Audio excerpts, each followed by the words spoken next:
Assalamualaikum warahmatullahi wabarakatuh.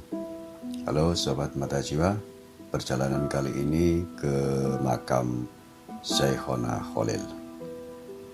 Syekh Khalil adalah putra dari Kiai Abdul Latif. Beliau lahir di daerah Kemayoran, Bangkalan, Madura, Jawa Timur pada hari Ahad 11 Jumadil Akhir 1235 Hijriah atau 1820 Masehi. Syekh Khalil wafat di usia 105 tanggal 29 bulan Ramadan tahun 1341 Hijriah atau 14 Mei tahun 1923 Masehi. Semasa kecilnya, Syekh Khalil sudah diberikan pendidikan agama oleh orang tuanya Kiai Abdul Latif. Bahkan di usianya yang masih muda, Syekh Khalil sudah hafal Al-Quran dan hafal Nadam Alfiyah Ibnu Malik. Tak hanya itu, untuk memperluas pengetahuan ilmu agama, Syekh Khalil belajar kepada Kiai Muhammad Nur di Pondok Pesantren Langitan Tuban. Kemudian Syekh Khalil pindah ke Pondok Pesantren Cangaan Bangil Pasuruan dan Kebun Candi. Selama belajar, Syekh Khalil juga belajar kepada Kiai Nur Hasan Sidogiri, letaknya 7 km dari Kebun Candi. Setiap perjalanan Syekh Khalil untuk menuntut ilmu ke Sidogiri, Syekh Khalil selalu membaca surat Yasin di sela-sela istirahatnya di perjalanan. Selanjutnya, pada tahun 1859 Masehi, saat Syekh Khalil berusia 24 tahun, beliau memutuskan menuntut ilmu ke Mekah. Namun, sebelum berangkat, Syekh Khalil menikah dengan Nyai Asyik, putri Pangeran Lodrapati. Setelah menikah, beliau berangkat ke Mekah dari ongkos yang ditabung selama nyantri di Banyuwangi. Saat itu, Syekh Khalil menjadi buruh pelepah kelapa. Setiap dapat upah, beliau menabungnya. Sesampainya di Mekah, Syekh Khalil belajar kepada Syekh Nawawi Al-Bantani, Syekh Utsman bin Hasan Ad-Dimyati, Said Ahmad bin Zaini Dahlan, Syekh Mustafa bin Muhammad Al-Afifi Al-Maki, Syekh Abdul Hamid bin Mahmud Asyarwani. Beberapa sanad hadis yang musalsal diterima dari Syekh Nawawi Al-Bantani dan Abdul Ghani bin Subu bin Ismail Al-Bimawi. Selanjutnya, Syekh Khalil belajar kepada syekh dari berbagai mazhab yang mengajar di Masjid Al-Haram.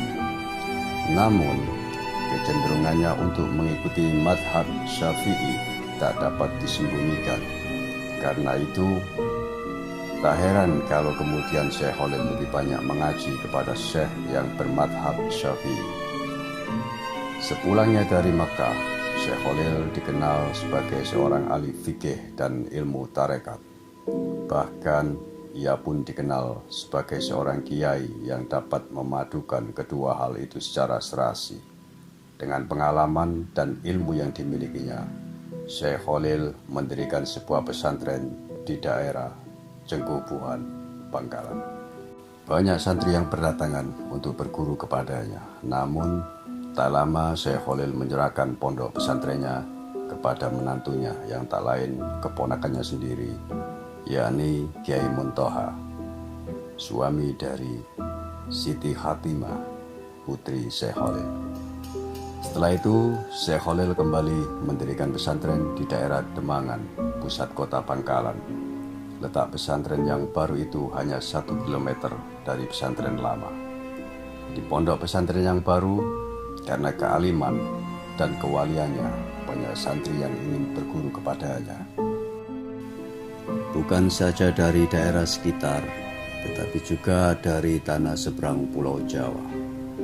Santri Syekh Khalil yang menjadi ulama besar Indonesia, diantaranya Kiai Hasyim Asy'ari, pendiri Jamiah Nahdlatul Ulama, Kiai Abdul Wahab Hasbullah Jombang, Kiai Bisri Samsuri Jombang, Kiai Abdul Manaf Lirboyo, Kiai Maksum Lasem, Kiai Munawir Grapyak, Kiai Bisri Mustafa Rembang, Kiai Nawawi Sidogiri, Kiai Ahmad Siddiq Jember, Kiai As'ad Samsul Arifin Situbondo, Kiai Abdul Majid Bata-Bata Pamekasan, Kiai Toha Bata-Bata Pamekasan, Kiai Abi Suja Astatinggi Kebon Agung Sumeneb, Kiai Usmuni Pandian Sumeneb, Kiai Muhammad Hasan Genggong Probolinggo, Kiai Zaini Munim Paiton Probolinggo, Kiai Hojin Buturan Sidoarjo.